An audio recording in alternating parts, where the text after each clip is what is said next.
Although New Moon's director eventually wished that he never rejected a Taylor Swift cameo in the Twilight sequel, he was right to prioritize the franchise's verisimilitude. Twilight was never a particularly grounded or believable franchise.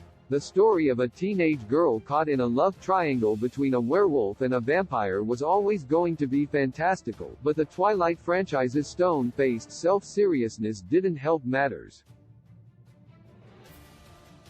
Unlike its campy, self-referential rival True Blood, Twilight took itself very seriously and offered little in the way of intentional comic relief. Like Twilight's source novels, the movie adaptations didn't offer many winking meta jokes to the audience, instead opting to focus on faithfully recreating the tone of the book saga even if this meant the movies often felt humorless.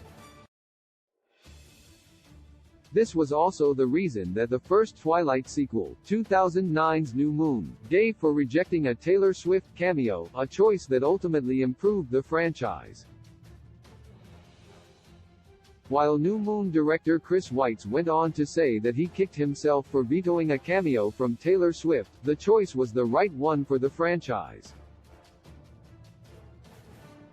While Weitz's New Moon was the weakest Twilight sequel, and utterly wasted Jamie Campbell Bower's underseen villain keys, the sequel would not have been helped by a background appearance from the eminently recognizable Swift. The pop star was a globally famous singer at the time of the movie's release and would have been a massive distraction for New Moon viewers, something that Weitz accurately predicted when he was initially approached about a potential cameo role for Swift. Why New Moon's cancelled Taylor Swift cameo wouldn't have worked. According to Weitz, Taylor Swift wasn't picky about the role she would potentially play in New Moon. A huge Twilight fan, Swift was apparently happy to play someone at the cafeteria, or the diner or whatever, according to Weitz's recollection, since, as the director recalled thinking, she just wants to be in this movie. Swift's desire was more than understandable. Not only would Twilight become the biggest vampire franchise in cinema history, but in 2009, the cultural tide had not yet turned on the phenomenon and the Twilight saga was at the peak of its relevance. The book series was topping bestseller lists and New Moon's cast were in-demand superstars, meaning Swift's hopes to play a part in the franchise made perfect sense. Alas, it was not to be.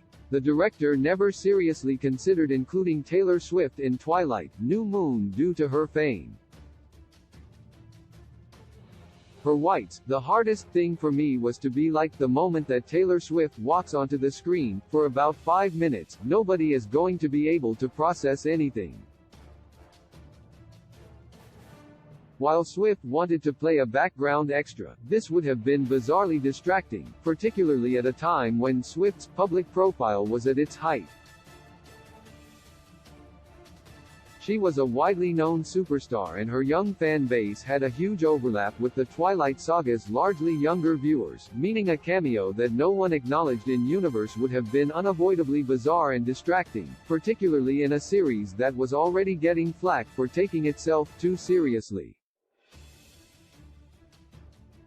As such, New Moon's director was right to turn down a high-profile Twilight cameo despite how attractive the free publicity must have felt, since this was what was best for the franchise as a whole.